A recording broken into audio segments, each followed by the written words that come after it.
आज आपण जो टॉपिक पाहतोय टॉपिकचं नाव आहे वेव्स किंवा तरंग. त्याच्यासाठी आपण एनसीईआरटी आणि लुसेंट हे दोन महत्वाचे रेफरन्स बुक पाहणार आहोत. टॉपिक इतका महत्वाचा आहे की आयोग इथं नेहमी प्रश्न विचारतो. समजायला हा अवघड आहे. मी समजून सांगितलं तर नक्की तुम्हाला तो सोपा जाईल. सगळ्यात महत्वाचं काय, हा जो टॉपिक आहे हा फाउंडेशन क्रिएट करतो. कशासाठी? तर ध्वनी समजून घेण्यासाठी आणि किरणोत्सार समजून घेण्यासाठी, म्हणजे साऊंड समजून घेण्यासाठी आणि रेडिएशन समजून घेण्यासाठी. आयोग इथं डायरेक्ट प्रश्न विचारतो. आपली नेहमीची स्ट्रॅटेजी, सगळ्यात पहिल्यांदा आपण कॉन्सेप्ट पक्का करणार आणि नंतर आयोगाने त्या टॉपिकवर कशा पद्धतीने प्रश्न विचारलेले आहे वेगवेगळ्या स्पर्धा परीक्षांमध्ये ते पाहणार. चला मग आता आपल्या लेक्चरला सुरुवात करू. तरंग, वेव्स किंवा लहरी. अख्खं जग ज्याच्यावर चालतं त्याचा आपल्याला अभ्यास करायचा आहे. 3 सोपी व्यावहारिक उदाहरणं सांगतो. सगळ्यात पहिल्यांदा, आपण एका वर्गात बसलेलो आहे, मी तुम्हाला शिकवतोय, मी बोलतोय आणि तुम्ही ऐकताय. माझा आवाज जो आहे तो तुमच्या कानापर्यंत पोहोचतोय. तो कसा पोहोचतोय? तर या लहरींच्या स्वरूपात, या तरंगांच्या स्वरूपात पोहोचतोय. त्या लहरींना, त्या तरंगांना म्हणलं जातं साऊंड वेव्स. दुसरं उदाहरण, मी आता तुमच्याशी बोलतोय पण तुम्ही माझ्यापासून 400 ते 500 किलोमीटर अंतरावर आहे, तरी सुद्धा माझं बोलणं तुम्हाला समजतंय. का समजतंय? कारण की तुम्ही आणि मी जोडले गेलेलो आहे. कशाने? तर तरंगांनी, वेव्हजनी. कोणत्या वेव्हजनी? रेडिओ वेव्हजनी. तिसरं उदाहरण, तुम्ही आणि आम्ही मस्तपैकी निवांत जगतोय. जगण्यासाठी आपल्याला आवश्यक आहे सूर्यापासून मिळणारी ऊर्जा. सूर्य आपल्यापासून हजारो किलोमीटर लांब आहे, तरी सुद्धा त्याच्या जवळची जी ऊर्जा आहे ती आपल्यापर्यंत पोहोचते. आणि ती कुठल्या स्वरूपात पोहोचती? तर तरंगाच्या, वेव्हच्या, म्हणजेच मग आपण म्हणतो ना प्रकाश किरणांच्या स्वरूपात ती ऊर्जा आपल्यापर्यंत पोहोचते. 3 सोपी उदाहरणं तुम्हाला सांगितली. पहिलं ध्वनी, दुसरं मोबाईलच्या लहरी आणि तिसरं सूर्यकिरण. चला आता कॉन्सेप्ट डिटेलमध्ये पक्का करू. मग या लहरीचे साधारणतः 3 मुख्य प्रकार पडतात. पहिला, यांत्रिक लहरी, ज्याला इंग्लिशमध्ये म्हणलं जातं मेकॅनिकल वेव्स. दुसरा, विद्युत चुंबकीय लहरी, ज्याला इंग्लिशमध्ये म्हणलं जातं इलेक्ट्रोमॅग्नेटिक वेव्स. आणि तिसरा, द्रव लहरी, ज्याला इंग्लिशमध्ये म्हणलं जातं मॅटर वेव्स. पहिला प्रकार, यांत्रिक लहरी. या लहरी काय असतात? ज्या लहरींना प्रवास करण्यासाठी, इकडून तिकडं जाण्यासाठी कुठल्या तरी माध्यमाची आवश्यकता असते.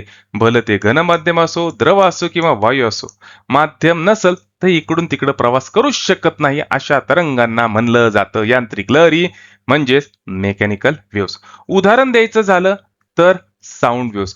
मी आणि तुम्ही जर का निर्वात पोकळीमध्ये बसलेलो आहे, तर मी तुम्हाला काय सांगतो काहीच कळणार नाही. तुम्हाला वाटेल की मी मुक्याच्या बातम्या देतोय. म्हणजे माझा आवाज तुमच्यापर्यंत पोहोचण्यासाठी कुठलं तरी माध्यम पाहिजेच. दुसरं उदाहरण यांत्रिक वेव्हचं द्यायचं झालं तर पाण्यावर निर्माण होणारे तरंग. सिंपल आहे ना, मी हा दगड जर का कुठंतरी निर्वातात फेकला तर तरंग निर्माण होणार आहे का? नाही. पण जर का मी तो पाण्यावर फेकला तर तुम्हाला तरंग निर्माण झालेले दिसणार आहे. म्हणजेच पाण्यावरचे तरंग निर्माण होणारे, त्यांना माध्यमाची गरज आहे. मग त्या सुद्धा काय झालं? यांत्रिक लहरीचं उदाहरण झालं. आणि तिसरं, भूकंप लहरी. त्या काय निर्वातात होणार आहे का? भूकंप लहरी. पृथ्वी आहे तरच भूकंप होणार आहे ना, बरोबर आहे. मग तिन्हीच्या तिन्ही जे उदाहरण आहे, ध्वनी लहरी झालं, पाण्याच्या लहरी झालं किंवा भूकंपीय लहरी झालं, हे सगळ्याचे सगळं यांत्रिक लहरी म्हणजे मेकॅनिकल वेव्हची उदाहरण आहे. दुसरं आहे विद्युत चुंबकीय लहरी. तुम्हाला एकदम साधं उदाहरण सांगतो.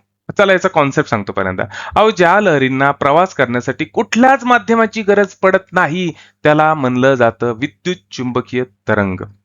सोपं सांगतो, मी सकाळी काय करतो, माझ्या पोराला घेऊन बसतो उन्हामध्ये. का? कारण डॉक्टर म्हणतो लहान पोरांना उन्हात बसवलं, म्हाताऱ्या माणसं उन्हात बसलं, आपण उन्हात बसलो तर आपल्याला विटॅमिन डी भेटतं. कारण की सकाळचं कवळं ऊन जीवनसत्व डी निर्माण करण्यासाठी छान आहे.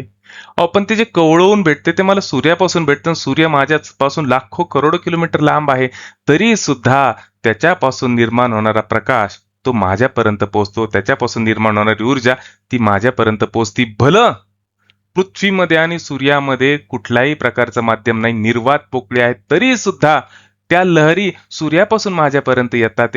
त्या लहरींनाच काय म्हणलं जातं? विद्युत चुंबकीय लहरी. पहिलं उदाहरण तर माझ्या लक्षात आलं. म्हणजे ज्या लहरींना प्रवास करण्यासाठी माध्यमाची गरज नसती त्यांना म्हणायचं इलेक्ट्रोमॅग्नेटिक वेव्स.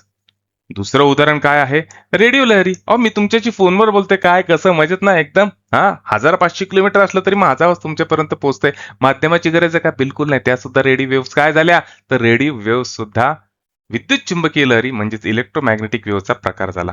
आणि तिसरं उदाहरण आहे एक्सरे, हाडबीड मोडलं की आपण जातो डॉक्टरकडे, डॉक्टर उभं करतो आपल्याला मशीन समोर आणि तो जाऊन बसतो भिंतीच्या मागं. बरोबर आहे? आणि आपल्या हातावर एक्सरे मारतो आणि हाताचा छापा मोडक्या हाडाचा छापा लगेच त्या एक्सरे मध्ये दिसायला लागतो. हे सुद्धा काय आहे? हे सुद्धा विद्युत चुंबकीय लहरीचे उदाहरण आहे. इलेक्ट्रोमॅग्नेटिक वेव्स खूप मोठा कॉन्सेप्ट आहे. पेपरला खूप प्रश्न याच्यात येतात आणि याच्यावर आणखीन काही उदाहरणं आहे आपण डिटेलमध्ये पाहणार आहोत. आता तिसरा जो प्रकार आहे तो आहे द्रवलहरी. द्रवलहरी म्हणजे काय? की जेव्हा इलेक्ट्रॉन आणि प्रोटॉन या ऍक्च्युली मॅटर वेव्ह जे आहे ना, या इलेक्ट्रॉन आणि प्रोटॉन यांच्याशी संबंधित आहे. या लहरी द्रवरूप कणांशी संबंधित असतात. सूक्ष्म कण जसे इलेक्ट्रॉन, प्रोटॉन यांच्याशी या लहरींचा संबंध येतो.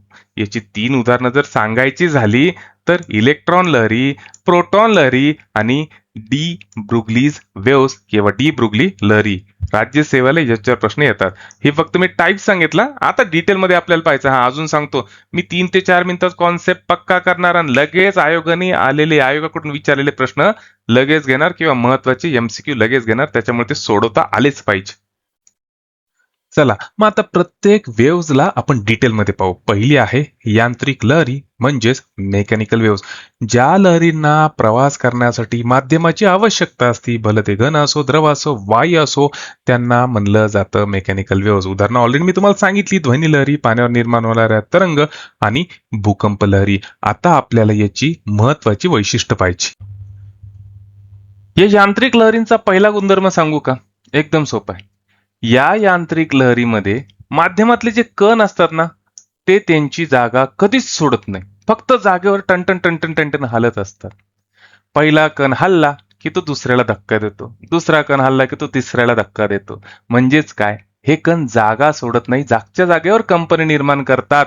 मात्र ऊर्जा जी आहे या कणांच्या धडकण्यामुळं इकडून तिथपर्यंत जाते. मी तुमच्याशी बोलतोय, मी जे बोलते ते तुमच्या कानापर्यंत पोहोचते. कसं पोहोचते? माझ्यामध्ये आणि तुमच्यामध्ये हवेचे थर आहे.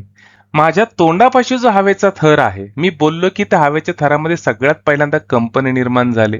त्यांनी पुढच्या हवेच्या थराला हलवलं, त्यांनी पुढच्या हवेच्या थराला हलवलं आणि त्यातून तुम्हाला मी काय बोलतोय ते कळलं. म्हणजे माझ्या तोंडातली जी ध्वनी ऊर्जा आहे ती तुमच्या कानापर्यंत पोहोचली. म्हणजे पहिलं लक्षात ठेवायचं की ही यांत्रिक वेव्ह जी आहे याच्यामध्ये माध्यमाचे कण कधीच जागा सोडत नाही. ते फक्त एकाच ठिकाणाहून दुसऱ्या ठिकाणी जात नाही. ते फक्त एका ठिकाणी कंप पावतात आणि जाती ती फक्त ऊर्जा पुढे जात असती. तुम्हाला वाटतं हे सोपं आहे, हा, पण मित्रांनो हेच पेपरला विचारलं जातं. फक्त कॉन्सेप्ट पक्का करा. एनसीईआरटी मधून सांगतोय तुम्हाला. या अॅनिमेटेड व्हिडिओवरून तुमचा कॉन्सेप्ट अजून पक्का होईल. पाण्याचा थेंब पडला, तरंग निर्माण झाले, कणांनी काही त्यांची जागा सोडली नाही. फक्त ऊर्जा एका ठिकाणून दुसऱ्या ठिकाणी ट्रान्सफर झाली. यांत्रिक लहरींना म्हणजेच मेकॅनिकल वेव्हजला जर का इकडून तिकडं जायचं असेल तर माध्यमाकडे सुद्धा काही गुणधर्म असणं आवश्यक आहे. पहिलं, ते माध्यम लवचिक हवं आणि दुसरं, ते माध्यमातले कण जड असावे किंवा त्यांच्याकडे जडत्व असावे. तुम्ही म्हणता सर हे काय सांगताय? ऐका. आपल्याला हे माहिती आहे की यांत्रिक लहरींमध्ये जे माध्यमातले जे कण आहे ना, ते कधीच इकडून तिकडं जात नाही. ते त्यांची जागा सोडत नाही. ते जागच्या जागीच हलतात, जागच्या जागीच कंप पावतात. म्हणजेच काय?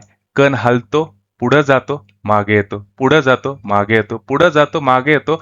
यालाच काय म्हणायचं? इलॅस्टिसिटी. म्हणजे माध्यमातल्या कणाकडे काय पाहिजे? लवचिकता पाहिजे, तरच यांत्रिक लहरी जाऊ शकतात ना.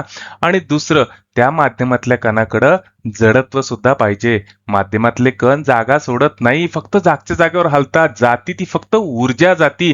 कशामुळं? या माध्यमातल्या कणांच्या हलण्यामुळं. जर का हे माध्यमातले कण एकदमच हलके, ते डायरेक्ट एक धक्का लागले की जातील ना तिकडे उडून. तसं चालन का? नाही. मग त्यांच्या अंगामध्ये काहीतरी जडत्व सुद्धा हवं. म्हणजेच काय?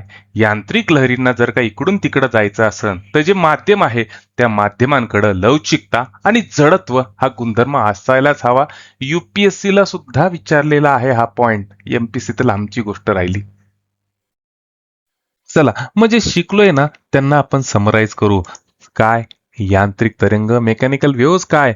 ज्या तरंगांना प्रसारणासाठी भौतिक माध्यमाची गरज असते, स्थायू, द्रव, वायू कुठलेही असो, माध्यमाची गरज असते त्यांना म्हणलं जातं यांत्रिक तरंग. दुसरं, हे तरंग निर्वात पोकळीतून प्रवास करूच शकत नाही का, कारण की त्यांना माध्यमाची गरज असती.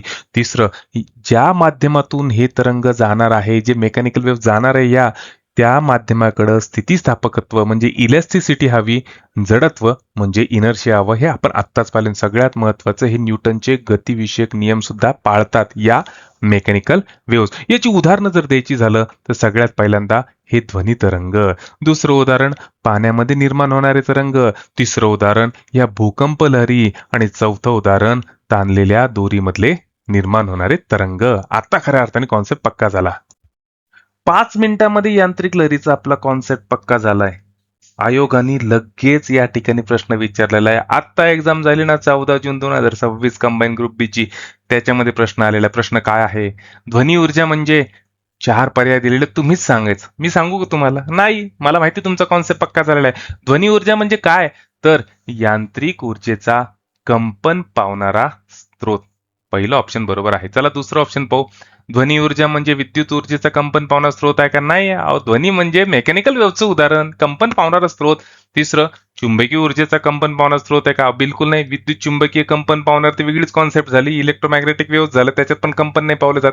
म्हणजेच काय? ध्वनी ऊर्जा हे यांत्रिक ऊर्जेचा कंपन पावणारा स्रोत आहे. कॉन्सेप्ट पक्का. चला, कॉन्सेप्ट पक्का केला आणि पहा बरं तुम्हाला जमतो का प्रश्न. आपली शिकण्याची स्ट्रॅटेजी खूप सोपी आहे. कॉन्सेप्ट पक्का करायचा, आयोगाला जे आवडतं तेच वाचायचं, तोच टॉपिक क्लिअर करायचा आणि त्याच्यावर प्रश्न कसा येतो ते पाहायचं. मग प्रश्न काय आहे? तर एखाद्या भौतिक माध्यमामध्ये यांत्रिक लहरीच्या म्हणजे मेकॅनिकल वेव्हच्या प्रसारणासाठी माध्यमाकडं खालीलपैकी कोणते गुणधर्म असणे आवश्यक आहे? आपल्याला माहिती आहे ना हो, लवचिकता आणि जडत्व, दोन्हीचे दोन्ही आत्ताच पहिला एक ना, दोन्ही गुणधर्म असणं गरजेचं आहे. राज्यसभेला आलेला प्रश्न आहे हा. चला पहा बरं जमतो का पुढचा प्रश्न. कॉन्सेप्ट पक्का झाला असेल ना तर हा प्रश्न जमणार. मित्रांनो, एनसीईआरटी काही खूप जास्त अवघड नाही बरं का. काय आहे, आयोग आहे ना त्याचे ठराविक पॅटर्न आहे, ठराविक मुद्दे आहे, त्याच टॉपिकवर तो जाणार, तिथंच तो प्रश्न विचारणार. फक्त एवढा आहे, एक तर प्रश्न अवघड विचारून किंवा सोपा विचारून. जेव्हा तो एनसीईआरटीतून विचारला जातो तेव्हा तो आपल्याला अवघड वाटतो, आणि त्याच्यासाठीच आपण एनसीईआरटीची सिरीज काढलेली आहे की नाही. तुमचे बेसिक 2 लेक्चर तर क्लिअर झालेले आहे, पण आता आपल्याला एनसीईआरटी लुसेंट मधून कॉन्सेप्ट पक्का करायचा आहे. प्रश्न काय आहे? तर प्रश्न आहे की जेव्हा एखादी यांत्रिक लहर एखाद्या माध्यमातून प्रवास करते तेव्हा ती पुढं काय वाहून नेते? आपल्याला माहिती आहे ना, यांत्रिक लहरी मेकॅनिकल वेव्स काय करतात, माध्यमाची गरज असते, त्याच्यामध्ये कण जे आहे ते मागं पुढे हालचाल करत असतात, खालीवर हालचाल करत असतात, पण ते त्यांची म्हणजे इकडून तिकडे जातात का? नाही. जाती ती फक्त ऊर्जा एका ठिकाणून दुसऱ्या ठिकाणी. आपण पाहिलं ते पाण्यामध्ये खडा पडतो, कण जागच्या जागेवर राहतात, ऊर्जा फक्त वाहून नेली जाती. बरोबर आहे. मग याचं उत्तर जे आहे ते आहे पर्याय क्रमांक 2, केवळ ऊर्जा. एक्स्ट्रा माहिती घ्या की अजूनही वेगळ्या पद्धतीने प्रश्न विचारला जाऊ शकतो. काय? तर प्रगामी लहरीमध्ये प्रत्यक्षात काय पुढे प्रवास करत असते? तर उत्तर आहे विक्षोभ, डिस्टर्बन्स किंवा ऊर्जा. ते जे लहरी निर्माण होतात त्यालाच काय म्हणायचं? विक्षोभ म्हणायचं, डिस्टर्बन्स म्हणायचं. बरोबर आहे. आणि त्या लहरी दुसरं तिसरं काही नाही, ऊर्जा आहे. याच्यामध्ये कुठलाही माध्यमाचा पदार्थ, माध्यमाचा कण पुढे वाहून नेला जात नाही. आत्ता खऱ्या अर्थाने कॉन्सेप्ट पक्का झाला. चला, या यांत्रिक लहरीचा सगळा कॉन्सेप्ट आपल्याला पक्का झालेला आहे. आयोगाने प्रश्न कसा विचारला तो पण आपल्याला कळलेला आहे. आता या यांत्रिक लहरीचे 3 प्रकार पडतात. ते कशावरून पडतात? यांत्रिक लहरी ज्या माध्यमातून जातात त्या माध्यमातले कण कंप पावत असतात, आपल्याला माहिती आहे. मग हे कण जे कंप पावतात त्यांची दिशा कशी आहे? मागं पुढं आहे का खालीवर आहे?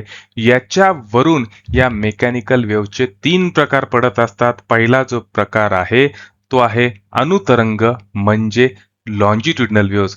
पक्क गोंधून ठेवायचं, लॉन्जिट्युडनल वेव्स म्हणजे दुसरं तिसरं काहीच नाही, ध्वनी तरंग, ध्वनी तरंग, ध्वनी तरंग. आणि या यांत्रिक लहरींचा दुसरा जो प्रकार आहे तो आहे अवतरंग म्हणजे ट्रान्सव्हर्स वेव्स. आणि तिसरा जो प्रकार आहे तो आहे पृष्ठभागीय लहरी म्हणजेच surface waves. Longitudinal waves, longitudinal waves म्हणजेच काय? ध्वनी तरंग. 5वी पासून आपण एक प्रयोग पाहिलेला आहे. कशाचा? ट्युनिंग फॉर्कचा, नाद काट्याचा. आपण काय करतो? नाद काटा रबरावर हाणतो, हाणलं की त्या नाद काट्याचे जे पाते आहे त्याच्यात कंपन निर्माण होतात, आणि मग तो काय करतो? त्या पात्याला लागून जे हवेचे थर आहे त्यांच्यामध्ये सुद्धा कंपन निर्माण करतो. आता या नाद काट्याची 2 पाते जेव्हा एकमेकाच्या जवळ येतात तेव्हा त्याला लागून असलेले जे कण आहे ते एकमेकांपासून लांब राहतात. बरोबर आहे. म्हणजे तिथं कणांची गर्दी होत नाही. मग याला म्हणायचं विरलन. आणि जेव्हा नादकात्याची पाते बाहेरच्या साईडला येतात त्यावेळेस काय होतं, तो बाहेरच्या थरावर दाब प्रयुक्त करतो आणि त्याच्यामुळे तिथं कणांची गर्दी होती. अहो, जिथं कणांची गर्दी होती त्याला म्हणलं जातं कॉम्प्रेशन म्हणजे संपीडन. आणि जिथं कण एकमेकांपासून लांब जातं त्याला म्हणायचं रेअर फ्रॅक्शन म्हणजेच विरलन. मी जे तुमच्याशी बोलतोय ते साऊंड वेव्ह जे आहे ते ह्याच पद्धतीने तुमच्या कानापर्यंत पोहोचत असतात. याचं सगळ्यात महत्वाचं वैशिष्ट्य म्हणजे माध्यमातले कण जे आहे ते मागं पुढे हलतात आणि या माध्यमातल्या कणांची हालचाल जी आहे ती तरंग प्रसारणाच्या दिशेला समांतर असते. दुसरं जे उदाहरण आहे ते आहे अवतरंग म्हणजे ट्रान्सफरस. काय करायचं एकदम सिंपल, एक दोरी घ्यायची, एका काठीला बांधायची आणि तिला हेलकावे मारायला सुरुवात करायची. त्याच्यामध्ये जे त्या तरंग निर्माण होणार आहे त्याला म्हणायचं ट्रान्सफरस वेव्ह. या ट्रान्सफर वेव्ह मध्ये होतं काय, तर माध्यमातले जे कण आहे ते खालीवर हलतात. मग सांगायचं काय की जेव्हा ट्रान्सव्हर्स वेव्ह एखाद्या माध्यमातून जाती तेव्हा कण हे खालीवर हालतात. म्हणजेच तरंग प्रसारणाच्या दिशेला हे कशा असतात, लंबरूप असतात. झाला कॉन्सेप्ट पक्का. आणि तिसरा जो प्रकार आहे तो आहे पृष्ठभागीय लहरी. मेकॅनिकल वेव्ह किंवा यांत्रिक तरंग याचे 3 महत्वाचे प्रकार, ज्यापैकी 2 प्रकारावर आयोग नेहमी प्रश्न विचारतो. पहिला अनुतरंग आणि दुसरा अवतरंग. अनुतरंग ज्याला इंग्लिशमध्ये लॉन्जिट्युडिनल वेव्हज म्हणतात, अवतरंग ज्याला इंग्लिशमध्ये ट्रान्सफर्स वेव्हज म्हणतात. याचा आपण कंपॅरेटिव्ह म्हणजे तुलनात्मक अभ्यास करू. सगळ्यात पहिल्यांदा या दोघांमधला फरक पाहू. दोघांमधला फरक काय, कणांचं होणारं कंपन हाच या दोघांमधला महत्वाचा फरक आहे. लॉन्जिट्युडिनल वेव्हज मध्ये होतं काय की जे कण आहे ते मागे पुढे कंपन करत असतात आणि तरंग आहे ते त्याच दिशेने जात असतात. म्हणजेच काय सांगू शकतो आपण की या माध्यमामध्ये जे काही कण आहे त्यांचं कंपन तरंगाच्या दिशेला समांतर पद्धतीने होत असतं. अवतरंग ट्रान्सव्हर्स वेव्हज याच्यामध्ये जे माध्यमातले कण आहे ते खालीवर कंपन करत असतात. मग काय सांगू शकतो आपण की माध्यमामध्ये हे जे कण आहे हे प्रसारणाच्या दिशेला लंबरूप असतात. 2 तो कॉन्सेप्ट पक्के झाले. त्याच्यानंतर तिसरं, हे जे तरंग आहे कोणते, लॉन्जिट्युडिनल वेव्हज अणुतरंग, हे स्थायू, द्रव आणि वायू या 3ही माध्यमातून जाऊ शकतात. अवतरंग मात्र फक्त स्थायू आणि द्रवाच्या पृष्ठभागावरच निर्माण होऊ शकतात. याची उदाहरणं जर द्यायची झाली अनुतरंगाची, लॉन्जिट्युडिनल वेव्हची, जे आयोग नेहमी विचारतो, ध्वनी तरंग हे लॉन्जिट्युडिनल वेव्हचं उदाहरण आहे. त्याच्यानंतर दाबलेल्या स्प्रिंग मध्ये निर्माण होणारे तरंग आणि भूकंपाच्या प्राथमिक लहरी हे सुद्धा अणुतरंगाचं उदाहरण आहे. अवतरंगाचं उदाहरण द्यायचं झालं तर प्रकाशाचे तरंग. तुम्ही म्हणता सर हे तर यांत्रिक वेव्ह आहे, प्रकाशाचे तरंग तर इलेक्ट्रोमॅग्नेटिक वेव्ह आहे. अवप्रकाशाचे तरंग ज्या पद्धतीने चालतात ना, असे असे नागमोडी, ती दिशा जी आहे ती अवतरंगासारखी आहे, म्हणून ते उदाहरण दिलेले आहे. त्याच्यानंतर ताणलेली दोरी, एक दोरी बांधून ठेवायची आणि तिला झटके मारायचे, हे जे वेव्हज तयार होतात अशा, याच्यामध्ये निर्माण होणारे तरंग जे आहे हे काय आहे तर अवतरंग आहे. त्याच्यानंतर पाण्याच्या पृष्ठभागावर निर्माण होणाऱ्या लहरी, हे पहा हे असेच तरंग निर्माण होतात ना पाण्याच्या पृष्ठभागावर, हे सुद्धा काय झालं मग अवतरंगाचं उदाहरण झालं. आणि भूकंपाच्या दुय्यम लहरी हे सुद्धा अवतरंगाचं उदाहरण आहे. प्राथमिक लहरी जाणार लॉन्जिट्युडिनल वेव्हज मध्ये आणि दुय्यम लहरी ज्याला आपण यस वेव्हज म्हणतो त्या जाणार अवतरंग म्हणजे ट्रान्सफर्स वेव्हज मध्ये. या ठिकाणी एक अपवाद लक्षात ठेवायचा, पाण्यावर दगड मारला पाण्यात की त्याच्यावरचे तरंग निर्माण होतात. हे तरंग दिसायला जरी ट्रान्सफर्स वेव्हज म्हणजे अवतरंगासारखे असले तरी ते अनुतरंगाचे गुणधर्म म्हणजे लॉन्जिट्युडिनल वेव्हचे गुणधर्म सुद्धा फॉलो करतात. कसं, जेव्हा आपण पाण्यामध्ये दगड टाकतो तेव्हा त्यातले कण जे आहे ते फक्त खालीवर हलत नाही तर ते मागं पुढं सुद्धा हलतात. म्हणून या पाण्यात निर्माण होणाऱ्या तरंगांना मिक्स वेव्ह म्हणलं जातं. आयोगाने इथं सुद्धा प्रश्न विचारलेला आहे. कॉन्सेप्ट पक्का.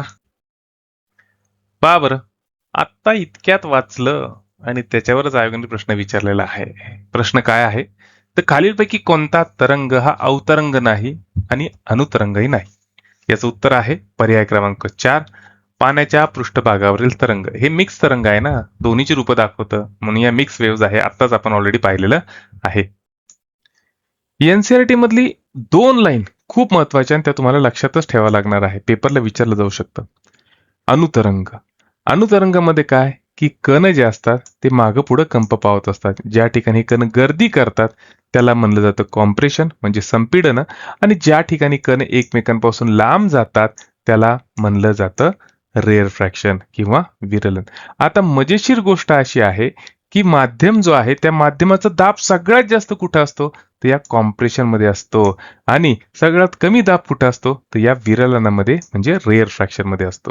दुसरी अजून एक मजेशीर गंमत आहे का की ज्या माध्यमातल्या कणांची स्पीड कंप पावायची ती सगळ्यात जास्त कुठं असती तर या कॉम्प्रेशन मध्ये असती, आणि सगळ्यात कमी कुठं असती तर या रेअरफ्रॅक्शन मध्ये असते. साहजिकच लक्षात येतं ना, जिथं कण खूप जास्त खूप गर्दी करणारे त्या ठिकाणी त्यांची कंप पावण्याची स्पीड जास्त असणार आहे. जिथं कण एकमेकांपासून लांब जाणार आहे तिथं त्यांची स्पीड साहजिकच कमी होणार आहे. विज्ञान शिकायचं म्हणलं, कॉन्सेप्ट पक्का करायचा झाला तर विज्ञान तुम्हाला व्हिज्युअलाइज करता आलं पाहिजे. तोच माझा प्रयत्न आहे. ध्वनिलहरी कशा निर्माण होतात हे पाया. ध्वनिलहरी निर्माण झालेली हे काय लॉन्जिट्युडिनल वेव्स. हे ऍक्च्युली सगळे उदाहरणं लॉन्जिट्युडिनल वेव्हचेच आहे. त्याच्यानंतर हे दुसरं ताणलेल्या स्प्रिंग मध्ये ज्या लहरी निर्माण होतात या सुद्धा काय असतात लॉन्जिट्युडिनल वेव्स. लॉन्जिट्युडिनल वेव्स म्हणजे काय ज्याच्यामध्ये कणांचं कंपन मागपुढं होत असतं. हे पहा याच्यामध्ये नाही का हे ताणलेल्या स्प्रिंग मध्ये कणांचं कंपन मागपुढं होतंय. आणि तिसरं म्हणजे भूकंपाच्या प्राथमिक लहरी पी वेव्स. हे सगळे अणुतरंगाचं उदाहरण आहे. स्लाइड याच्यासाठी टाकली की कॉन्सेप्ट पक्का झाला पाहिजे. आयोगाला आहे ना अपवादात्मक गोष्टी विचारण्यावरच जास्त इंटरेस्ट असतो. तशीच एक अपवादात्मक गोष्ट जी पाण्यामधली मोटर बोट असते, बोट जी असते ती बोट जेव्हा पाण्यावर चालते, जेव्हा इंजिन चालू होतं तेव्हा तिच्या मागं पाण्यामध्ये ज्या लहरी निर्माण होतात त्या कोणत्या प्रकारच्या असतात तर त्या अवतरंग आणि अनुलंब म्हणजे ट्रान्सव्हर्स वेव्स आणि लॉन्जिट्युडिनल वेव्स या दोन्हीचं कॉम्बिनेशन असतं किंवा दोन्ही प्रकारच्या असतात. पेपरला विचारलं जाऊ शकतं. चला आता कॉन्सेप्ट तर पक्का केलाय आणि आता वेळ झालेली PYQ ची की आतापर्यंत शिकलोय त्याच्यावर कशा पद्धतीने प्रश्न विचारला गेलेला आहे. तुम्ही पहा बरं प्रश्नाची क्वालिटी किती छान आहे, आणि असे प्रश्न का येऊ शकत नाही परत परत. चला प्रश्न काय आहे तर प्रश्न आहे की खालीलपैकी कोणत्या माध्यमातून अवतरंग लहरी प्रवास करू शकत नाही. अवतरंग म्हणजे ट्रान्सव्हर्स वेव्स. आत्ताच तुम्हाला कम्पेरेटिव्ह चार्ट दिला होता ना, त्याच्यावरून तुमच्या लक्षात येईल या अवतरंग लहरी ज्या आहे त्या हवेतून प्रवास करू शकत नाही. कॉन्सेप्ट पक्का. कॉन्सेप्ट पक्का झाला असेल ना तर हा UPSC ला विचारलेला प्रश्न सुद्धा तुम्ही सोडवता. पहा बरं किती सोपा प्रश्न आहे. मी उत्तर बिलकुल देणार नाही बरं का. आत्ता सांगितलं की बाबा जी बोट पाण्यामध्ये जाती जोरामध्ये तिच्या मागे ज्या लहरी निर्माण होतात त्या कोणत्या प्रकारच्या असतात आहे की नाही. त्याच्यावरच प्रश्न आला डायरेक्ट. उत्तर आहे पर्याय क्रमांक 3 अवतरंग आणि अनुलंब दोन्ही म्हणजेच लॉन्जिट्युडिनल आणि ट्रान्सव्हर्स वेव्स दोन्ही प्रकारचे वेव्स निर्माण होत असतात. आतापर्यंत तरंगाचा आपण फक्त एकच प्रकार पाहिला, यांत्रिक तरंग म्हणजेच मेकॅनिकल वेव्स. काय होत्या मेकॅनिकल वेव्स ज्यांना इकडून तिकडे जाण्यासाठी प्रसारणासाठी माध्यमाची गरज होती त्याला आपण म्हणत होतो यांत्रिक वेव्स किंवा मेकॅनिकल वेव्स.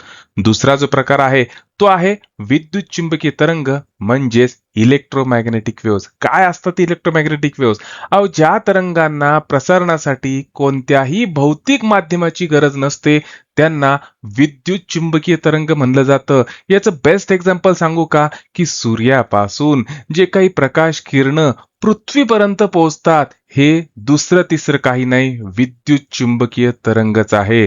सूर्यापासून पृथ्वीपर्यंत निर्वात पोकळी आहे, कुठल्याही प्रकारचं माध्यम नाही तरी सुद्धा हे प्रकाश किरण पृथ्वीपर्यंत पोहोचतात. का पोहोचतात कारण हे विद्युत चुंबकीय तरंग आहे, यांना माध्यमाची गरज नसते. चला मग आता दुसरं महत्वाचं गोष्ट लक्षात घ्यायची की हे विद्युत चुंबकीय तरंग जे आहे हे बनलेले कशापासून असतात यांच्या नावामध्येच सगळं लपलेलं आहे. विद्युत चुंबकीय तरंग हे प्रामुख्याने 2 घटकांपासून बनलेले असतात. पहिलं विद्युत आणि दुसरं चुंबक. म्हणूनच यांना विद्युत चुंबकीय तरंग म्हणलं जातं किंवा इलेक्ट्रोमॅग्नेटिक वेव्स म्हणलं जातं. आता या तरंगामध्ये या वेव्स मध्ये हे जे इलेक्ट्रिक फील्ड आहे, विद्युत क्षेत्र आहे आणि चुंबकीय क्षेत्र म्हणजे मॅग्नेटिक फील्ड आहे. हे दोघच्या दोघं एकमेकासोबत काटकोनामध्ये असतात. एकमेकासोबत कसे असतात हे? तर हे एकमेकासोबत बरोबर काटकोनात असतात. फक्त एकमेकासोबतच काटकोनात असतात का? नाही. तर हे प्रसारणाच्या दिशेसोबत सुद्धा काटकोनामध्येच असतात. लक्षात ठेवा, एनसीईआरटी मधली सगळ्यात महत्वाची लाईन पेपरला विचारली जाईल म्हणजे जाईल. चला आता पुढचं वैशिष्ट्य पाहायचं. हे जे तरंग आहे हे निर्वात पोकळीतून सहज प्रवास करू शकतात. आत्ता इतक्यात आपण पाहिलं. दुसरं, हे जे तरंग आहे हे परस्पर लंबरूप असतात आणि विद्युत क्षेत्र आणि चुंबकीय क्षेत्र यांच्या दोलनाने बनलेलं असतं. हे सुद्धा तुम्हाला समजून सांगितलं. सगळ्यात महत्वाचं की हे जे तरंग आहे, हे जे इलेक्ट्रोमॅग्नेटिक वेव्हज आहे, यांचा निर्वात पोकळीत वेग किती असतो? तर यांचा वेग प्रकाशाच्या वेगा इतका असतो. विद्युत चुंबकीय तरंगाचा, इलेक्ट्रोमॅग्नेटिक वेव्हचा वेग व्हॅक्यूम मध्ये किती असतो? तर प्रकाशाच्या वेगा इतका. तो किती? 3 × 10⁸ मीटर पर सेकंद. चौथं महत्वाचं म्हणजे हे जे तरंग आहे हे निसर्गतः अवतरंग म्हणजे ट्रान्सवर्स प्रकारचे असतात. तुम्ही म्हणता सर हे ट्रान्सवर्स वेव्ह तर यांत्रिक वेव्ह म्हणजे मेकॅनिकल वेव्हचं उदाहरण होतं, इकडे कसं काय आलं? अहो हे जे तरंग आहे ना हे असे लहरींच्या स्वरूपात जातात. म्हणून काय म्हणलं जातं की हे जे तरंग आहे ना हे दिसायला निसर्गतः ट्रान्सवर्स वेव्ह म्हणजे अवतरंग स्वरूपात असतात. आता या तरंगाचं वैशिष्ट्य सांगू का? या विद्युत चुंबकीय तरंग इलेक्ट्रोमॅग्नेटिक वेव्हची रेंज एवढी मोठी आहे की साधारणतः न्यूक्लियसचं जे अंतर आहे तिथपासून ते 10 किलोमीटर इथपर्यंत या वेव्हची वेव्हलेंथ असती. कसं ते आपण डिटेलमध्ये सगळं पाहणार, टेन्शन घ्यायचं नाही. उदाहरण जर लक्षात ठेवायचं झालं तर लक्षात राहू द्या, इलेक्ट्रोमॅग्नेटिक वेव्हचं बेस्ट एक्झाम्पल रेडिओ तरंग, दुसरं मायक्रोवेव्ह, तिसरं इन्फ्रारेड वेव्ह, चौथं व्हिजिबल लाईट, पाचवं युव्ही रेज, अल्ट्राव्हायोलेट रेज, सूर्यापासून आपल्यापर्यंत येणारे प्रकाश किरण, त्याच्यानंतर एक्स रेज आणि गॅमा रेज. झाले की नाही कॉन्सेप्ट पक्का? अजून संपलं नाही, अजून खूप पाहायचंय. आता हळूहळू विद्युत चुंबकीय हे मराठीतलं नाव विसरून जायचं आणि लक्षात ठेवायचं इलेक्ट्रोमॅग्नेटिक वेव्हज. या इलेक्ट्रोमॅग्नेटिक वेव्हची संकल्पना कोणी मांडली होती? तर मॅक्सवेल या शास्त्रज्ञांनी मांडली. हे इलेक्ट्रोमॅग्नेटिक वेव्हज दोन गोष्टींपासून बनलेले असतात. एक इलेक्ट्रिक फील्ड पासून आणि दुसरं मॅग्नेटिक फील्ड पासून. आत्ताच आपण पाहिलं या दोन्हीच्या दोन्ही फील्ड एकमेकाशी काटकोनामध्ये असतात, एकमेकाशी काटकोन तयार करत असतात. फक्त एकमेकाशीच काटकोन करत नाही तर ते प्रसारणाच्या दिशेशी सुद्धा काटकोनामध्येच असतात. हे ऑलरेडी तर सांगितलेलं आहे. महत्वाची गोष्ट काय? तर महत्वाची गोष्ट अशी की ही दोन्हीच्या दोन्ही क्षेत्रे जी आहे ती वेळ आणि अवकाश यानुसार बदलतात. टाइम आणि स्पेस नुसार हे दोन्ही क्षेत्र मॅग्नेटिक फील्ड, इलेक्ट्रिक फील्ड बदलतात. मात्र त्यांची वारंवारता जी आहे ती नेहमी समान असते. तुम्ही म्हणता सर वारंवारता म्हणजे काय? वारंवारता म्हणजे दुसरं तिसरं काहीच नाही. एका सेकंदामध्ये एका ठराविक ठिकाणाहून पास होणाऱ्या तरंगाची संख्या. मी जर म्हणलं की त्या वेव्हची वारंवारता 5 हर्ट्झ आहे, याचा अर्थ काय होतो की एका सेकंदामध्ये एका ठिकाणाहून 5 तरंग पास झाले. मी जर म्हणलं 10 हर्ट्झ आहे तर लगेच लक्षात घ्यायचं की एका सेकंदामध्ये एका ठिकाणाहून 10 वेव्हज पास झालेल्या आहे. झाले का नाही कॉन्सेप्ट पक्का? सगळी एनसीईआरटी बरं का मराठीत आणलेली तुमच्यासाठी. पेपरला विचारला जाईल असा दुसरा महत्वाचा मुद्दा म्हणजे या इलेक्ट्रोमॅग्नेटिक वेव्हची वेव्हलेंथ तरंग लांबी किती असती? तर ती 10⁻14 मीटर ते 10⁻4 मीटर इतकी असते. या इलेक्ट्रोमॅग्नेटिक वेव्हची निर्मिती कशी होती? तर ऍक्सलरेटेड म्हणजे वेगाने पळणारे आणि ऑसिलेटिंग म्हणजे नेहमी दोलामय अवस्थेत असणाऱ्या चार्ज मुळे, इलेक्ट्रिक चार्ज मुळे होत असते. एनसीईआरटी मधला दुसरा महत्वाचा टॉपिक ज्याच्यावर आयोग प्रश्न विचारू शकतो तो म्हणजे प्रकाश वेक्टर, ज्याला म्हणलं जातं लाईट वेक्टर. लाईट वेक्टर म्हणजे काय? आपल्याला माहिती आहे की प्रकाश जो आहे तो विद्युत चुंबकीय तरंग आहे. माझ्या डोळ्यांना प्रकाश दिसतो म्हणजे काय होतं? हे प्रकाश किरण म्हणजे विद्युत चुंबकीय तरंग माझ्या डोळ्यामध्ये जातात. हे इलेक्ट्रोमॅग्नेटिक वेव्हज माझ्या डोळ्यामध्ये गेले की माझ्या डोळ्याला प्रकाशाची जाणीव होती. पण प्रश्न पडतो की हे इलेक्ट्रोमॅग्नेटिक वेव्ह जे आहे हे दोन गोष्टींपासून बनलेले. पहिलं इलेक्ट्रिक फील्ड आणि दुसरं मॅग्नेटिक फील्ड. पहिलं विद्युत क्षेत्र आणि दुसरं चुंबकीय क्षेत्र. मग कुठल्या क्षेत्रामुळे मला प्रकाश दिसतो किंवा माझे डोळे कुठल्या क्षेत्राला सेन्सिटिव्ह आहे? तर माझे डोळे हे प्रामुख्याने फक्त विद्युत क्षेत्राला, इलेक्ट्रिक फील्डला सेन्सिटिव्ह असतात आणि त्याच्यामुळंच मला प्रकाश दिसतो. आणि याच कॉन्सेप्टला म्हणलं जातं लाईट वेक्टर. आपण मोबाईलच्या कॅमेऱ्यानुसार जेव्हा कॅमेरा वापरून जेव्हा फोटो काढतो तेव्हा त्या मोबाईल कॅमेऱ्यामध्ये जे लाईट रेज जातात, हा मोबाईलचा कॅमेरा सुद्धा त्या लाईट रेज मधल्या इलेक्ट्रिक फील्डला सेन्सिटिव्ह असतो. झाली की नाही कॉन्सेप्ट पक्का? चला, दुसरं महत्वाचं इथे विचारलं जातं की हे इलेक्ट्रोमॅग्नेटिक वेव्स हे फक्त तरंग आहे, कुठल्याही प्रकारचे कण नाही. त्याच्यामुळं यांचं कुठल्याही प्रकारच्या विद्युत क्षेत्रात किंवा चुंबकीय क्षेत्रामध्ये विचलन होत नाही. पेपरला विचारलं गेलेलंच आहे की इलेक्ट्रोमॅग्नेटिक वेव्हचं, विद्युत चुंबकीय तरंगाचं विद्युत किंवा मॅग्नेटिक फील्डमुळे विचलन होतं का? तर बिलकुल होत नाही. का होत नाही? कारण हे फक्त तरंग आहे, ही फक्त ऊर्जा आहे. हिच्यामध्ये कुठल्याच प्रकारचे प्रभारित कण नाही, त्याच्यामुळे त्यांचं विचलन होत नाही. आणि लक्षात ठेवा, डायइलेक्ट्रिक माध्यमामध्ये विद्युत चुंबकीय तरंगाचा वेग हा नेहमी निर्वात पोकळीपेक्षा कमी असतो. चला, पेपरला विचारला जाऊ शकेल असा प्रश्न ऑलरेडी विचारलाय बरं का, ऑप्शन मध्ये विचारला जातो, त्याच्यामुळे महत्वाचा प्रश्न आहे. आम्ही उत्तर देणार नाही, 20 सेकंद तुम्ही सोडवणार आहे. काय दिलेले आहे? तर विद्युत चुंबकीय तरंगाची संकल्पना कोणी मांडली? आत्ताच पाहिलं ना, जेम्स क्लार्क मॅक्सवेलने. राज्यसेवेला आलेला प्रश्न आहे, अगदी तितकाच महत्वाचा. पहा बरं, जमतो का? आणि मला माहिती जमणार बरं का, आता इतका तुमचा कॉन्सेप्ट दोनदा पक्का केलेला आहे. काय प्रश्न? तर मॅक्सवेल यांच्या मते विद्युत चुंबकीय तरंगातील विद्युत क्षेत्र आणि चुंबकीय क्षेत्र यांचे बदल कसे असतात? एकदम सिंपल, एकमेकांना काटकोनात, तसेच तरंग वहनाच्या दिशेलाही काटकोनामध्येच असतात. ते चालतात कसे? तर हे दोन्हीच्या दोन्ही फील्ड एकमेकाला काटकोनात असतात, ऑलरेडी आपण पाहिले, आणि तरंग दिशेला सुद्धा ते काटकोनामध्येच असतात. चला, घ्या 20 सेकंदाचा वेळ आणि सोडवा. मी काही सोडवणार नाही, राज्यसेवेला चाललेला प्रश्न आहे आणि मला माहिती तुम्ही सोडवणार. प्रश्न काय दिलेला आहे? तर विद्युत चुंबकीय तरंगाविषयी खालीलपैकी कोणतं विधान बरोबर नाही? पहिलं विधान काय? त्याची निर्मिती प्रवेगित प्रभावामुळे म्हणजेच ऍक्सलरेटर चार्जमुळे होतं. आपण आत्ताच पाहिलं होतं, बरोबर आहे. त्याच्यानंतर त्यांच्या वहनासाठी भौतिक माध्यमाची आवश्यकता असते. बिलकुल नाही, त्यांच्या वहनासाठी माध्यमाची गरजच नाही, म्हणजे विधान चुकीचं आहे. बाकी ते निसर्गतः अवतरंग आहे, ट्रान्सफर वेव्हज असतात, ते दिसायला कशा ट्रान्सफर वेव्ह सारखं असतात ना, म्हणून त्यांना निसर्गतः अवतरंग म्हणतात, बरोबर आहे. त्याच्यानंतर विद्युत आणि चुंबकीय क्षेत्रामुळं त्यांचं विचलन होत नाही, ते सुद्धा आत्ताच आपण पाहिलं होतं. का? ते पण समजून घेतलं होतं. तर याचं उत्तर आहे ऑप्शन क्रमांक बी. मित्रांनो, एनसीईआरटी अवघड नाही बरं का, फक्त एकदा कॉन्सेप्ट पक्का करा, तुम्ही प्रश्नाचे उत्तर बरोबर देणार. किती महत्वाचा प्रश्न आहे, काय योगाकडून विचारला जाऊ शकत नाही, सांगा बरं तुम्ही. प्रश्न काय आहे? तर विद्युत चुंबकीय तरंगांना प्रकाशीय प्रभाव जसे की फोटोग्राफी क्रिया प्रामुख्याने कशामुळे घडत असते? आत्ता इतक्यात पाहिलं ना, ही जी आहे की बाबा optical effect like photographic action of electromagnetic waves are primarily due to कशामुळं? तर उत्तर एकच आहे, विद्युत क्षेत्र वेक्टर. लाईट वेक्टर आपण पाहिला कॉन्सेप्ट, डोळ्यामध्ये प्रकाश जातो, आपल्याला कसं कळतं? तर त्या विद्युत चुंबकीय तरंगामध्ये असलेली इलेक्ट्रिक फील्डमुळं. म्हणूनच हे जे आहे याचं उत्तर आहे पर्याय क्रमांक 2. चला, पहा बरं, जमतो का पुढचा प्रश्न? मला माहिती तुम्हाला प्रश्न जमणार आहे, किती सोपं आहे. काय सांगितलेलं आहे की बाबा विद्युत चुंबकीय लहरी आहे, इलेक्ट्रोमॅग्नेटिक वेव्ह जे आहे त्यांची स्पीड किती असते निर्वातामध्ये? प्रकाश एवढी.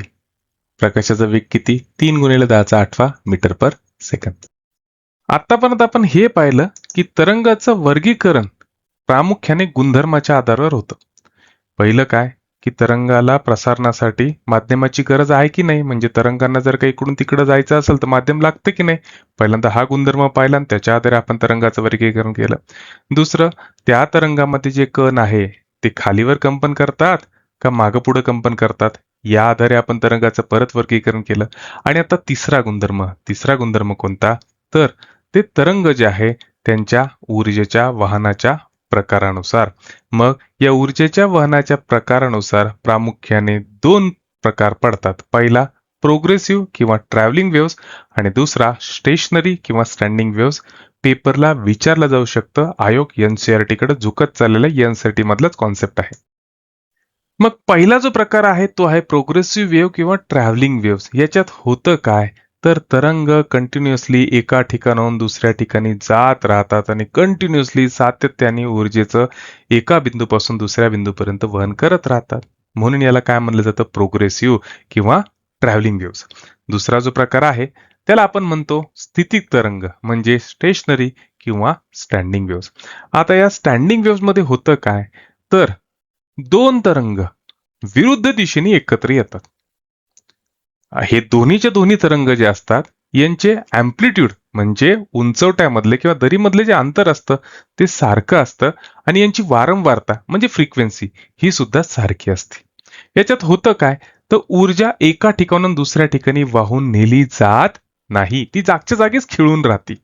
याच्यामध्ये नोड्स आणि अँटी नोड्स तयार होत असतात. आता नोड्स म्हणजे काय, की ज्या ठिकाणी कणांचं विस्थापन शून्य असणार आहे, हे पहा कणांचं विस्थापन या ठिकाणी शून्य आहे म्हणजे इथं काय तयार झाला, नोड तयार झाला. आणि कणांचं विस्थापन ज्या ठिकाणी जास्त आहे तिथं तयार होतो अँटी नोड्स. म्हणजे तुम्हाला नोड्स आणि अँटी नोड्स कुठं तयार झालेले दिसणार आहे, तर स्टेशनरी किंवा स्टँडिंग वेव्स मध्ये. आता या दोन्ही तरंगाचा कॉन्सेप्ट पक्का झाला, पण आयोगाचा इंटरेस्ट असतो सगळ्यात जास्त उदाहरणं विचारण्यावर. मग हे प्रोग्रेसिव्ह वेव्ह जे आहे, ट्रॅव्हलिंग वेव्ज आहे, याचं उदाहरण जर द्यायचं झालं तर पहिलं उदाहरण आहे हायवेमध्ये असणारे ध्वनी तरंग जे एका ठिकाणून दुसऱ्या ठिकाणी कंटिन्युअसली जात राहतात. त्याच्यानंतर दुसरं पाण्यामधले तरंग, ते सुद्धा एका ठिकाणून दुसऱ्या ठिकाणी जात राहतात, ऊर्जेचं वहन करत राहतात. तिसरं म्हणजे प्रकाशाचे तरंग, अवप्रकाश किरण, जे किरण सूर्यापासून आपल्यापर्यंत सातत्याने येत राहतात. आणि भूकंपाच्या प्राथमिक लहरी, हे सगळ्याच्या सगळं काय आहे, तर प्रोग्रेसिव्ह किंवा ट्रॅव्हलिंग वेव्हची उदाहरणं आहे. तितकीच भारी स्टेशनरी किंवा स्टँडिंग वेव्हची उदाहरणं जी पेपरला विचारली जातात. सगळ्यात पहिल्यांदा आपण जे गिटार वाजवतो, व्हायोलिन वाजवतो, याच्यामध्ये त्या तारांच्या कंपनामुळे जे तरंग निर्माण होतात त्याला म्हणलं जातं स्टेशनरी किंवा स्टँडिंग वेव्स.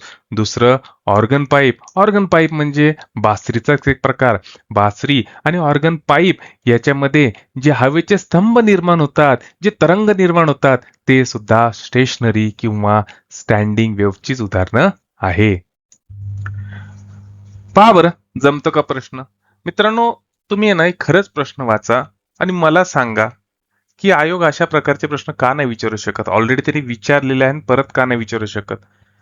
कॉन्सेप्ट पक्का करायचा, एनसीईआरटी बेसच पक्का करावा लागणार, कारण आयोग आता एनसीईआरटी कडे वळत चाललेला आहे. त्याच्यामुळे आपल्याला त्याशिवाय पर्याय नाही. विज्ञान अवघड नाही, आपण लिमिटेड पुस्तकं वाचतो, हाच विज्ञानाचा प्रॉब्लेम आहे. काय आहे प्रश्न, कॉन्सेप्ट तुमचा पक्का झाला, उत्तर तुम्ही काढलेले. प्रश्न काय, तर खालीलपैकी कोणत्या प्रकारच्या तरंगाद्वारे ऊर्जेचे वहन होत नाही. आत्ताच पाहिले ना, काय आहे, तर उत्तर आहे ऑप्शन नंबर 4, स्थितिक तरंग म्हणजे स्टेशनरी वेव्स. चला पहा बरं, जमतो का पुढचा प्रश्न, मला सांगा बरं. खरं प्रश्न वाचन मला सांगा की आयोग का प्रश्न विचारू शकत नाही असे. कंबाईन पहिल्यांदा राज्यसेवेला तो एनसीईआरटी कडे झुकला आणि आता कंबाईनला तो बऱ्यापैकी एनसीईआरटी कडे झुकत चाललेला आहे. राज्यसेवा असो कंबाईन असो, मित्रांनो आपली ही जी बॅच आहे ना ही सगळ्यांसाठीच फायदेशीर ठरणार आहे. चला प्रश्न काय आहे, तर प्रश्न आहे की स्थितिक तरंगामध्ये ज्या बिंदूपाशी माध्यमातलं कणांचं विस्थापन कायम शून्य असते त्यांना काय म्हणतात. आणि याचं उत्तर आहे पर्याय क्रमांक 2, निस्पंद. अहो आत्ताच पाहिलं ना, हे निस्पंद. नोड्स आणि अँटी नोड्स विस्थापन कुठं कमी असतं, या नोड्स वरती कमी असतं, शून्य असतं कमी असण्यापेक्षा, आहे की नाही. आता इतक्यात पाहिलंय. चला कॉन्सेप्ट पक्का. आता पाहायचा पुढचा प्रश्न. चला पहा बरं, जमतो का तिसरा प्रश्न. कुठलाही प्रश्न काढा हो, क्वालिटी वाला प्रश्न आहे, आयोगाकडून विचारला जाणार असा प्रश्न आहे. आणि एकदा कॉन्सेप्ट पक्का झाला ना, घाबरायचं नाही. आयोगाकडून कसाही प्रश्न येऊ द्या, आपलं उत्तर चुकणार नाही. प्रश्न काय आहे, जेव्हा गिटाराची ताणलेली दोरी छेडली जाते तेव्हा तिच्या दोन्ही टोकांच्या दरम्यान कोणत्या प्रकारचे तरंग निर्माण होतात. याचं उत्तर आहे पर्याय क्रमांक 3, अनुप्रस्थ स्थितिक तरंग म्हणजे ट्रान्सफर स्टेशनरी वेव्स. हे स्टेशनरी वेव्स आहे. आता इतकं तुम्हाला उदाहरण सांगितलेलं आहे. चला कॉन्सेप्ट पक्का. पहा बरं, जमतो का पुढचा प्रश्न. एकदा कॉन्सेप्ट पक्का झाला ना मित्रांनो, कुठलाच प्रश्न अवघड जाणार नाही. मी असं म्हणत नाही बरं का, माझा व्हिडिओ लेक्चर पाहिल्यावर तुम्ही काहीच करू नका, माझ्या नोट्स वाचल्यावर काहीच करू नका. माझ्या नोट्स वाचाव.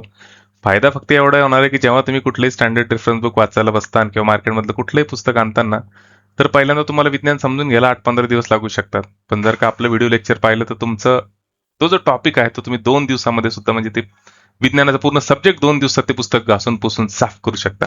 चला, चौथा प्रश्न आहे, गतिशील आवर्ती तरंगामध्ये खालील विधाने वाचा आणि योग्य पर्याय निवडा. 2 विधाने दिलेलं आहे, तुम्ही ते वाचले असन आणि याचं उत्तर आहे पर्याय क्रमांक 3. विधान 1 आणि 2 दोन्हीचे दोन्ही योग्य. चला आता वळू पुढच्या टॉपिककडे. चला, आजचं आपलं लेक्चर संपलं, पण याच्या पुढचं जे लेक्चर आहे ना ते पण नक्की पहा. आपण अगदी सिस्टमॅटिक वेने चाललेलो आहे. स्टेट बोर्ड सायन्स मध्ये काहीच दिलेलं नाही, म्हणून मला वेव्स पहिल्यांदा एनसीईआरटी लुसेंट मधून घ्यावा लागला आणि आता आपण जाणार आहे ध्वनी या टॉपिक कडे, म्हणजे साऊंड वेव्स कडे. साऊंड वेव्ह झालं की आपण विद्युत चुंबकीय तरंगांचे जे काही प्रकार आहे आपण ते पाहणार आहे, कारण आयोग तिथं खूप सारे प्रश्न विचारतो. नंतर आपण जाणार आहे रेडिएशन म्हणजे किरणोत्सारीतेकडे. आपण सगळं डिटेलमध्ये पाहणार आहे मित्रांनो, घाबरायचं कारण नाही. चला आपण भेटू आपल्या पुढच्या लेक्चरमध्ये.